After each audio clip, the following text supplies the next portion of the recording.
السلام علیکم ورحمۃ اللہ وبرکاتہ۔ الحمد للہ رب العالمین والعاقبۃ للمتقین والصلاة والسلام علی سید الانبیاء والمرسلین، اما بعد فاعوذ باللہ من الشیطان الرجیم، بسم اللہ الرحمن الرحیم۔ والسابقون الاولون من المہاجرین والانصار والذین اتبعوهم بإحسان رضی اللہ عنہم ورضوا عنہ وأعد لهم جنات تجری تحتها الأنہار خالدین فیہا ابدا ذلک الفوز العظیم۔ صدق اللہ العظیم۔ رب اشرح لی صدری ویسر لی امری واحلل عقدۃ من لسانی یفقہوا قولی۔ انتہائی مختصر حمد و ثنا اور درود و سلام کے بعد عزت کے لائق واجب الاحترام گرامی منزلت سامعین محترم، میں نے آپ کے سامنے سورۃ توبہ کی آیت مبارکہ کی تلاوت کی ہے۔ اللہ رب العالمین فرماتے ہیں کہ مہاجرین اور انصار میں سے جو سب سے پہلے سبقت لے جانے والے، اسلام کو قبول کرنے والے اور وہ لوگ جنہوں نے ان کی پیروی کی، رضی اللہ عنہم ورضوا عنہ، یہ وہ لوگ ہیں جن سے اللہ راضی ہو گیا اور وہ اللہ سے راضی ہو گئے۔ اللہ نے ان کے لیے ایسے باغات تیار کیے ہیں جس کے نیچے نہریں چلتی ہیں، وہ ہمیشہ ہمیشہ اس میں رہیں گے، اور یہ بہت بڑی کامیابی ہے۔ ذوالحجہ کے اختتام پر اور محرم کے آغاز میں، بلکہ پورا محرم کا مہینہ ہر طرف موضوع بحث حضرات صحابہ کرام رضوان اللہ علیہم اجمعین کی شخصیات ہوتی ہیں۔ ہونا تو یہ چاہیے کہ پورا سال ہی ان پاک ہستیوں کا، ان نفوس قدسیہ کا تذکرہ ہوتے رہنا چاہیے، لیکن حالات کی مناسبت سے ان کا تذکرہ اور بھی ضروری ہو جاتا ہے، اس اعتبار سے کہ اسلام کے سب سے اولین مخاطب وہ حضرات صحابہ ہیں۔ آج کل سوشل میڈیا کا دور ہے اور ہر بندے کی ہاتھ میں ایک دنیا ہے جس سے وہ واقف ہے، حالات سے باخبر ہے۔ آپ جانتے ہیں کہ گزشتہ کئی سالوں سے، بلکہ شروع سے ہی ایک سلسلہ ہے، لیکن جب سے سوشل میڈیا کا عروج ہے اس وقت سے یہ ایک بڑی پلاننگ کے تحت ایک منصوبہ بندی چلائی جا رہی ہے کہ حضرات صحابہ کرام رضوان اللہ علیہم اجمعین کی شخصیات کو مشکوک بنا دیا جائے، اور اس کے پیچھے پروپیگنڈا یہی ہے کہ کیونکہ اسلام کے اولین مخاطب وہ ہیں، وحی الہی کو انہوں نے اپنی آنکھوں سے دیکھا ہے، رسول اللہ صلی اللہ علیہ وسلم کی زیارت ان کو میسر ہے، آپ صلی اللہ علیہ وسلم سے ملاقات انہوں نے کی ہے، آپ کے ساتھ غزوات کیے ہیں، جنگیں لڑی ہیں، آپ کی خاطر اپنا تن من دن قربان کیا ہے۔ جب ان شخصیات کو مشکوک قرار دے دیا جائے گا، نتیجہ یہ نکلے گا کہ اسلام بھی مشکوک قرار دے دیا جائے گا، یہ لیبل لگا کر اور یہ بات کہہ کر کہ جی وہ بھی تو انسان تھے، غلطیاں ہو سکتی ہیں، لہذا غلطی ہوئی، اسلام کو غلط معنوں میں لوگوں تک پہنچایا، یہ جو اسلام ہم تک ہے یہ صحیح نہیں ہے۔ بحیثیت ایک مسلمان اور نبی مکرم صلی اللہ علیہ وسلم کے ایک امتی ہونے کے ہمارا یہ حق بنتا ہے کہ ہم اس بات کو جاننے کی کوشش کریں کہ حضرات صحابہ کرام رضوان اللہ علیہم اجمعین کے حوالے سے ہمارے اوپر کیا حقوق لازم آتے ہیں۔ دیکھیے یہ موضوع بڑا اہم ہے اور بڑا حساس بھی ہے، جیسا میں نے عرض کیا ہے کہ اسلام کے، دین اسلام کے سب سے اولین جو مخاطبین ہیں وہ حضرات صحابہ کرام رضوان اللہ علیہم اجمعین۔ اگر ان کی شخصیات کا تذکرہ نہ کیا جائے، ان کے بارے میں ہم وہ جو ان کا اصل مقام ہے وہ ذکر نہ کریں گے، تو اس کے بارے میں منفی تذکرہ کرنے والے وہ سبقت لے جائیں گے، اور نتیجہ یہ نکلے گا کہ اسلام کی بنیادیں جو ہیں وہ کھوکھلی کرنے کی کوشش کی جائیں گی۔ اس ضمن میں ہماری کیا ذمہ داریاں بنتی ہیں، چند ایک گزارشات وہ آپ کی خدمت میں عرض کروں گا، اور یہی میرا آج کا موضوع بحث ہے، اور یہی آپ کے ساتھ گفتگو کرنی ہے۔ سب سے پہلی ہماری ذمہ داری اور ہمارے اوپر حق یہ لازم آتا ہے کہ حضرات صحابہ کرام رضوان اللہ علیہم اجمعین کے بارے میں حضرت محمد الرسول اللہ صلی اللہ علیہ وسلم نے صحیح احادیث کے اندر جتنی بھی ان کی فضیلتیں ہیں، جتنے بھی ان کے فضائل بیان کیے گئے ہیں، ان کو بلا چون چرا اور بغیر اس کے اندر کوئی رکاوٹ ڈالے ہوئے ان کو قبول کرنا، ان کا اعتراف کرنا کہ نبی علیہ الصلوۃ والسلام نے اپنے جس صحابی کے بارے میں، جس صحابہ کے بارے میں، وہ بدری صحابہ ہوں، وہ احد کے صحابہ ہوں، وہ حنین کے صحابہ ہوں، وہ احزاب کے صحابہ ہوں، وہ انفرادی طور پر اس امت کے امین ہوں، وہ ابو بکر صدیق رضی اللہ تعالیٰ عنہ ہوں، وہ عمر فاروق رضی اللہ تعالیٰ عنہ ہوں، وہ عثمان غنی رضی اللہ تعالیٰ عنہ ہوں، وہ حضرت علی المرتضیٰ رضی اللہ تعالیٰ عنہ، الغرض جن کے بارے میں انفرادی طور پر یا مطلق طور پر یا گروپ کی شکل میں آپ صلی اللہ علیہ وسلم نے جتنی ان کی فضیلتیں بیان کی ہیں، کسی ایک فضیلت کا بھی انکار نہ کیا جائے، بلکہ کھلے دل کے ساتھ اور اپنے ایمان کا حصہ سمجھتے ہوئے ان کو قبول کیا جائے۔ یہ ہمارا حصہ ہے، ایمان کا حصہ ہے، آپ صلی اللہ علیہ وسلم کے صحابہ کو ماننا اور ان کی فضیلتوں کا اعتراف کرنا۔ دوسرا حق ہمارے اوپر یہ ہے اس بات کا عقیدہ رکھنا، اس بات کا ایمان رکھنا کہ وہ حضرت محمد کریم صلی اللہ علیہ وسلم کے اس دنیا سے جانے کے بعد آپ کے جانشین تھے۔ جو تربیت انہوں نے نبی علیہ الصلوۃ والسلام سے حاصل کی تھی، اس کو من و عن بالکل بغیر کسی اس کے اندر خیانت کیے ہوئے، ایک ذرہ برابر بھی خیانت نہیں کی، بلکہ اس دین کو اسی طرح امت تک پہنچایا ہے جس طرح اللہ کے رسول صلی اللہ علیہ وسلم سے سنا۔ وہ دعوت کا میدان ہو، وہ جہاد کا میدان ہو، وہ امر بالمعروف اور نہی عن المنکر کا ہو، وہ اخلاق حمیدہ ہو، وہ تجارت ہو، وہ لین دین کے معاملات ہوں، وہ نکاح کے معاملات ہوں، وہ طلاق کے معاملات ہوں، الغرض پورا جو ایک اسلام ہے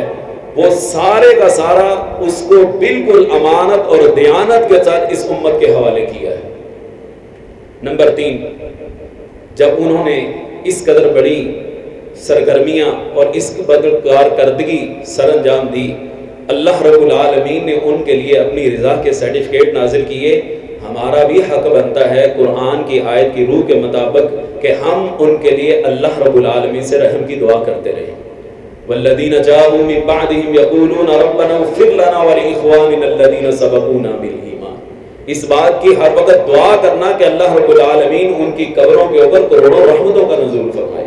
اور اللہ رب العالمین ان کو وہ اجر عطا فرمائے جو ان کا حق بنتا ہے، جو ان کے شایان شان۔ کیونکہ یہ حضرات صحابہ کے لیے جو دعا کرنا ہے نا، سچی بات یہ ہے کہ یہ دعا ان کے لیے ایک بہانہ ہے، ہمارے لیے رحمت کا ذریعہ ہے۔ جب ہم ان کے لیے ہاتھ اٹھائیں گے،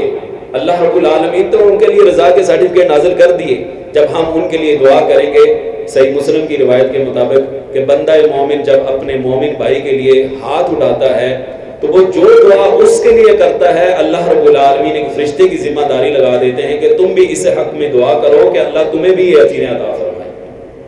نمبر 4، ہماری یہ ذمہ داری بنتی ہے کہ اللہ رب العالمین نے اپنے راضی ہونے کا جو آیات اللہ نے قرآن پاک میں نازل کی ہیں، ان کے تزکیے کے بارے میں اللہ نے فرمایا کہ میں نے ان کو معاف کر دیا ہے، ان کے گناہوں کو بالکل پاک کر دیا ہے۔ اس بات کے اوپر رشک کرنا، اس بات کے اوپر رشک کرنا کہ وہ کس قدر پاک باز ہستیاں تھیں، ان کو رسول اللہ صلی اللہ علیہ وسلم کا دیدار نصیب ہوا، آپ کی ملاقات نصیب ہوئی، آپ کے ساتھ جانے کا موقع ملا، آپ کے ساتھ جہاد کرنے کا موقع ملا، آپ سے دین سیکھنے کا موقع ملا، آپ سے ہر موقع پر ہر گوشے پر رہنمائی لینے کا موقع ملا۔ اس بات کے اوپر رغبت کا اظہار کرنا اور اس بات کے اوپر رشک کا اظہار کرنا کہ وہ کس قدر پاک باز ہستیاں تھیں، کس قدر وہ خوش نصیب ہستیاں تھیں۔ 5ویں چیز جو ہمارے ذمہ بنتی ہے وہ یہ ہے کہ وہ اس بات میں کوئی شک نہیں کہ حضرات صحابہ ایک انسان تھے، بحیثیت انسان ان کے درمیان جو بھی معاملہ پیش آیا ہے، وہ باہمی نزاع ہو، وہ باہمی جھگڑا ہو، وہ کسی معاملے کے بارے میں اجتہاد ہو اور اس اجتہاد کے اندر کوئی غلطی، کوئی کمی، کوئی بیشی رہ گئی ہو، ہمارا حق نہیں بنتا کہ اپنے بڑوں کا تنقیص کریں، اس معاملے کے اندر ہم ٹانگ اڑائیں اور اس بات کے اظہار کے ساتھ کریں کہ جو وہ تو غلطیاں کرتے رہے، ان سے یہ غلطی ہوئی ہے، ان سے یہ غلطی ہوئی ہے۔ 1450 سال گزر چکے ہیں، امت کے جتنے بھی اسلاف پیدا ہوئے، علماء پیدا ہوئے، سب نے اہل سنہ والجماعہ نے اس بات کے اوپر اقرار کیا ہے اور حکم دیا ہے کہ حضرات صحابہ کے باہمی جھگڑے کا کسی طور پر بھی تذکرہ نہ کیا جائے۔ مشاجرات صحابہ، حضرت استاد ارشاد الحق اصری صاحب حافظہ اللہ نے باقاعدہ اس موضوع پر کتاب لکھی۔ جو ان کے معاملے ہوئے اللہ نے بالکلی طور پر یہ فرما دیا ہے کہ رضی اللہ عنہم ورضوا عنہ، کہ میں ان سے راضی ہو گیا۔ اور یہ بڑی علمیہ کی بات ہے کہ اللہ تو ان سے راضی ہو گیا ہے، لیکن اللہ کے بعض بندے ان سے راضی ہونے کے لیے تیار نہیں۔ اللہ رب العالمین فرما رہا ہے کہ میں نے ان کو معاف کر دیا ہے، لیکن بندے معاف کرنے کے لیے تیار نہیں۔ کس قدر بڑا علمیہ ہے۔ اور شاید آپ کو یاد ہو کہ میں نے عرض کیا تھا کہ اللہ کا ان سے راضی ہونا تو سمجھ آتا ہے کہ اللہ حضرات صحابہ سے راضی ہو گیا، حضرات صحابہ اللہ سے راضی ہو گئے، یہ جملہ بڑا عجیب ہے۔ اس کا مفہوم یہ ہے کہ اللہ سے راضی ہونے سے مراد یہ ہے کہ انہوں نے پوری زندگی اپنے رب سے کبھی گلہ ہی نہیں کیا، پوری زندگی۔ حضرات صحابہ کرام رضوان اللہ علیہم اجمعین نے اپنے رب سے کبھی شکوہ نہیں کیا۔ ہم جو زندگی گزار رہے ہیں نا، کبھی تنہائی میں بیٹھ کے دیکھیں بادشاہوں والی زندگی گزار رہے ہیں۔ نبی علیہ الصلوۃ والسلام کے پاس میں نے ایک موقع پر یہاں بھی ذکر کیا تھا کہ آپ کے پاس ایک آدمی آیا اور کہنے لگے صحابی، اللہ کے رسول کیا 2 کپڑوں میں نماز ہو جاتی؟ آپ نے فرمایا تم میں سے 2 کپڑے ہیں کس کے پاس؟ مجھے سمیت اگر میں ہاتھ کھڑے کرواؤں تو میرا خیال الماری میں 10-15 سوٹ ہیں، پورے مہینے کا راشن ہمارے پاس موجود ہے، سواریاں ہمارے پاس موجود ہیں، چھت ہمارے پاس، پکی چھتیں ہمارے پاس موجود ہیں۔ وہ حضرات صحابہ رضوان اللہ علیہم اجمعین جن کی زندگی فقر و فاقہ میں، لیکن اپنے رب سے گلہ نہیں کیا کہ اللہ تیرے نبی کا ساتھ دیا ہے، جنگیں لڑی ہیں، زخم کھائے ہیں، جانوں کی شہادت دی ہے، اللہ تو نے ہمیں کس حالت میں رکھا ہے؟ نہیں، رب نے دے دیا تب بھی الحمدللہ، نہیں ملا کھانے کے لیے تب بھی الحمدللہ، زخم لگے تو ان زخموں کو ہمارے زبان میں کہنے کہ انجوائے کیا ہے، ان زخموں پہ اللہ سے گلے نہیں کیے کہ یا اللہ یہ کیا ہے۔ اگر اس زخم میں دنیا سے چلے گئے شہادت ہو گئی تو تب بھی رب سے کوئی گلہ نہیں کیا۔ یہ وہ ہستیاں ہیں۔ اور آخری حق یہ ہمارے ذمہ چھٹا بنتا ہے کہ حضرات صحابہ کے بارے میں کسی قسم کی زبان درازی نہ کی جائے، ان کو برا بھلا نہ کہا جائے، ان کے اوپر لعن طعن نہ کی جائے۔ اللہ رب العالمین قرآن پاک کے اندر فرماتے ہیں ان الذين يؤذون الله ورسوله لعنهم الله في الدنيا والآخرة وأعد لهم عذابا مهينا۔ جو لوگ اللہ اور اس کے رسول کو اذیت دیتے ہیں، تکلیف دیتے ہیں، یہ ایسے بدبخت ہیں کہ اللہ رب العالمین نے ان کے اوپر لعنت کی ہے،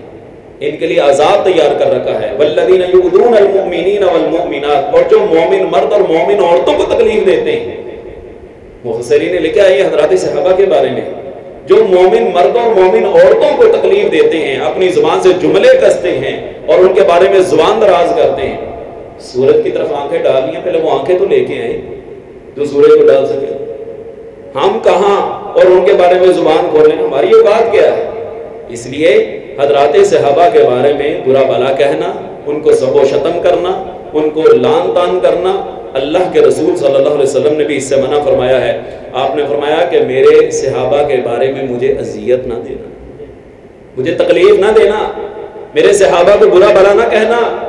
تم میں سے اگر کوئی بندہ احد پہاڑ کے برابر بھی سونا خرچ کر دے، میرا ایک صحابی ایک ہاتھ کے برابر یا اس کے آدھا برابر بھی اللہ کی راہ میں کوئی چیز خرچ کر دے، تمہارا سونا اس کا مقابلہ نہیں کر سکتا،